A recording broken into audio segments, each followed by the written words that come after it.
राधा बाबा का एक मैं लीला सुनाता हूं कथा में कि राधा बाबा पूरे दिन एक टीन शेड के नीचे बैठे रहते थे और भक्तजन सामने से उनका दर्शन करते थे। लेकिन सुबह सुबह आप 4 बजे उठ करके जब शौच के लिए जाते थे तब एक बूढ़ी मैया इनका दर्शन करने आती थी और वो केवल दर्शन नहीं करती, पीछे पीछे बाबा के संग जाती। वो जहां जंगल झाड़ी में जाते बेचारे वहां पे भी उनका दर्शन करते। कुछ वैष्णवों ने देख लिया, उन्होंने मैया से कही, मैया तुमको शर्म नहीं आती है? बाबा सुबह सुबह बेचारे अपने नित्य नियम में जाते हैं, तुम वहां भी उनका दर्शन करती हो और हमने देखा तुम छुप छुप के सब जगह से देखती हो, क्यों करती हो ऐसा? पूरे दिन बाबा टीन शेड में बैठते हैं, वहीं दर्शन किया करो। तो बूढ़ी मैया के नेत्रों से आंसू आ गए। बोले मैं सच बताऊं, मैं बाबा को नहीं देखती। बाबा तो पूरे दिन दिखते हैं, बाबा तो पूरे दिन दिखते हैं, दर्शन देते हैं, मैं दिन भर उनका दर्शन करती हूं। पर ये सुबह सुबह जब शौच के लिए जाते हैं ना, उसी समय एक सांवरा सलोना सा लाला इनकी लठिया पकड़ के संग चलता, मैं उसको देखने जाती हूँ, मैं उसका दर्शन करने जाती हूँ, वो रोज दिखता है। तो सब रसिक जन इतने आश्चर्य में आ गए कि मतलब वो इतने पवित्र हैं राधा बाबा कि वे जब अपने नित्य नियम करने जाते हैं तब भी ठाकुर जी उनके संग रहते हैं, तब ठाकुर जी का विशेष दर्शन उनके साथ होता है और वो मैया को दिखते थे। ऐसे थे राधा बाबा। तो एक बार राधा बाबा ब्रज की किसी यात्रा में थे, हमने एक महापुरुष से ये लीला सुनी। तो यात्रा में इतने श्रमित हो गए थे, रोज तो 4 बजे उठ जाते थे, लेकिन आज 7 बजे उठे सुबह। तो राधा बाबा जैसे उठे तुरंत उनके कक्ष में एक महापुरुष बिना किसी रुकावट के घुसता ही चला आया, जिसको वो जानते भी नहीं थे। राधा बाबा उठ करके देख करके बड़े संकोच में आ गए। बोले कि भाई ये कौन बाबा है, सीधे मेरे कमरे में घुसा चला आया है। तो फिर भी कहा, बोले महापुरुष आपको प्रणाम है, आप कौन हैं, कहां से आए हैं, आपका क्या परिचय है? तो वो जो बाबा उनके कक्ष में आया वो दोनों भुजा उठा करके रोने लगा। बोले मैं सत्य बता रहा हूं, आज पहली बार मेरे स्वप्न में श्री जी आई थी, किशोरी जी आई थी, और श्री जी आकर के मुझसे बोली तेरे भजन को पूरा फल प्राप्त है वे में नेक दूरी रह गई है, या हमारे में तो को राह बतावे आई हूं कि अपने भजन को फल पूरा कर ले।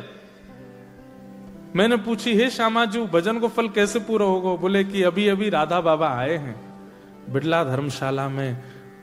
बोले मेरा हाथ पकड़ के श्री जी स्वप्न में लेकर के गई धर्मशाला, और मुझे तो पता नहीं आप कहां रुके। आपके कमरे के बाहर जाके उन्होंने इशारा किया, बोले या कमरा में बैठे बाबा, उनको जाके सुबह दर्शन कर लियो, उनके दर्शन से ही तेरा भजन फल पूरा होगा। ये सुनते ही राधा बाबा नेत्रों से अश्रुपात होने लगा। बोले श्री जी ने ऐसी आज्ञा दी? बोले हाँ। बोले श्री जी मुझसे कह के गई कि आज तुम आज जाकर के इनका दर्शन करना। चरणों में प्रणाम किया और प्रणाम करके बोले श्री जी ने एक आज्ञा और दी है। बोले क्या? बोले बरसाने में एक सदगृहस्थ हैं, उनका नाम है मोहिनी बिहारी, मोहिनी श्याम जी, आप कृपा करके या तो उनके दर्शन कराओ। मतलब श्री जी ने मुझको आज्ञा दी मैं आपके दर्शन करूं, और आपके लिए आज्ञा दी है कि बरसाने में एक संत हैं, एक सदगृहस्थ हैं, संत नहीं है, परिवार है उनका पूरा, मोहिनी शरण जी, आप उनके दर्शन करे आओ। और दर्शन नहीं कर सको तो उनके घर की मधुकरी मंगा करके पालो। ये किशोरी जी ने आपके लिए आज्ञा की है। और ऐसा कहकर अब सुबह सुबह उठते ही कोई अपरिचित आकर के इतना सब कुछ बोल जाए तो उस पर विश्वास नहीं होगा। और ऐसा कहते तुरंत वो बाबा वहां से प्रस्थान किए। राधा बाबा महाराज तुरंत दौड़ करके अपनी छत पर गए देखने के लिए कि ये जाएगा किस तरफ। तो देखा वो दोनों भुजा उठा करके नेत्रों से अश्रुपात वृंदावन की ओर दौड़ा। उसकी स्थिति बता रही थी कि वो झूठ नहीं बोल रहा है। राधा बाबा महाराज ने अपने कुछ सेवकों को बुलाया और सेवकों से कहा एक काम कीजिए, ऐसे करके एक मोहिनी श्याम मोहिनी जी करके मोहिनी शरण जी करके एक सदगृहस्थ हैं बरसाने में। हम तो जाने में अभी असमर्थ हैं, पर उनके यहाँ की मधुकरी ले आओ, रोटी ले आओ। अपने कुछ सेवकों को भेज दिया। उनमें एक घनश्याम जी करके थे, वे ब्रज में वृंदावन में जो रासलीला होती उसमें कृष्ण बनते थे। तो घनश्याम ठाकुर जी भी थे उसमें। तो उन सबको भेजा, जाओ जाकर के बरसाने में कोई मोहिनी शरण जी सदगृहस्थ हैं, उनके यहां से रोटी ले आओ। अब राधा बाबा महाराज किसी के यहाँ की प्रसादी मांग रहे हैं। राधा बाबा जिनको स्वयं श्री ठाकुर जी के प्रत्यक्ष दर्शन होते थे, वो किसी के घर की प्रसादी मांग रहे हैं, तो इसका मतलब वो कितना ऊंचा होगा। ये सब लोग बरसाने गए और बरसाने में जाकर के इन्होंने पूछना शुरू किया ब्रजवासियों से, भैया यहाँ पे कोई सदगृहस्थ है, उसका नाम मोहिनी शरण करके है। तो सब नाम सुने और सुन के हंसे। बोले क्या काम है उससे?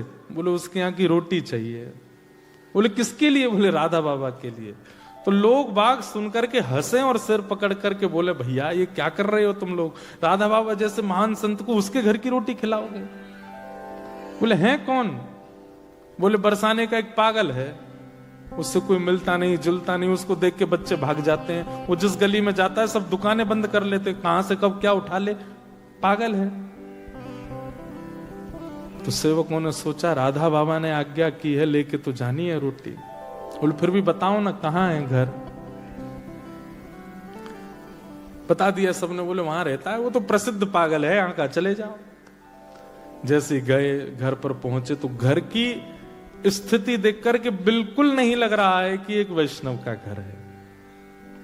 वैष्णव के घर की पहचान अलग होती है। तुलसी का पौधा तो होगा, बाहर कुछ सातिया तो बना होगा, गैया का गोबर तो रखा होगा, ठाकुर जी की सेवा घर में हो रही होगी, दिव्य अगरबत्ती की सुगंध आ रही होगी। ऐसे वैष्णवों के घर की पहचान होती है।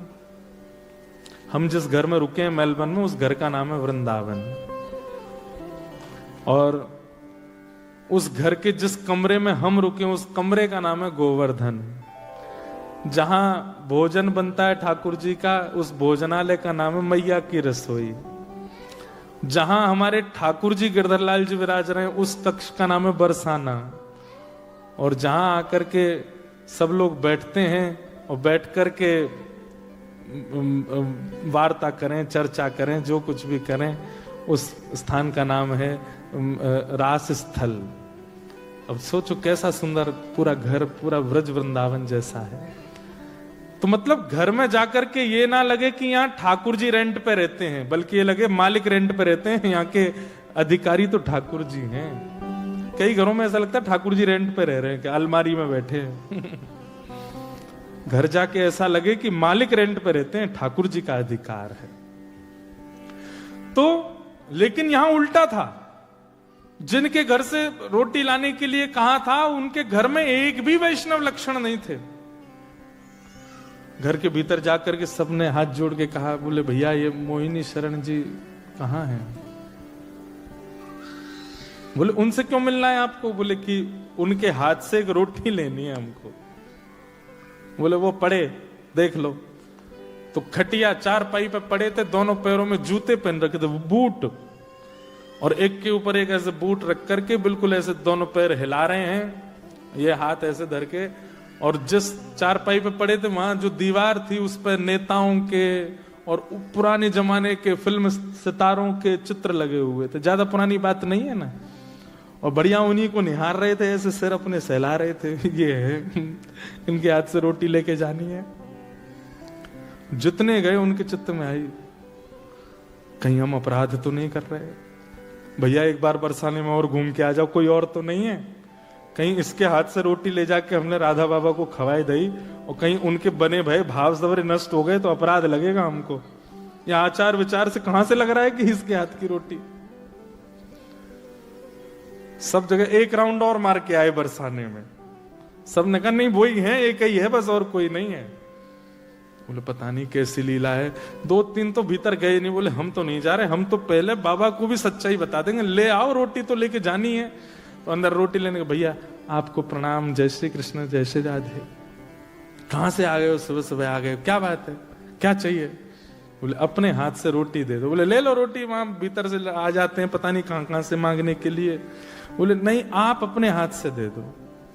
तो पहले तो 10 सुनाई, और 10 सुना करके फिर गए और रोटी दे दी। बोले ले जा। और ले करके वो सब लोग राधा बाबा के पास आए। राधा बाबा आपने ये बताई। अब वो बताते कि वो कैसे हैं, उनका आचरण, उनका रूप, उनका स्वरूप, इतने में तो बाबा ने रोटी ली और पहला उसका कवल तोड़ करके माथे से लगा के पा लिया।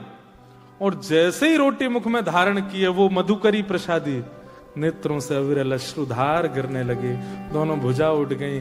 किशोरी जी की दिव्य लीलाओं का अनुभव होने लगा, नेत्र लाल पड़ गए, शरीर कंपायमान होने लगा। सामने जो आया, जिसके प्रति उनको अधिकार लगा, तोड़ करके उसको हाथ में नहीं दी, बोले मुंह खोलो, सीधे मुख में। और जिसको भी वो टूक पधराते जाएं, उसके नेत्र बंद हो जाएं, नेत्रों से अश्रुधार, और वही श्री राधा प्रेम में प्रेम मगन होकर के झूमने लग जाए। अब जिन जिनको उनके स्वरूप पर संकोच हुआ था, ये सब बोले ये क्या हो रहा है।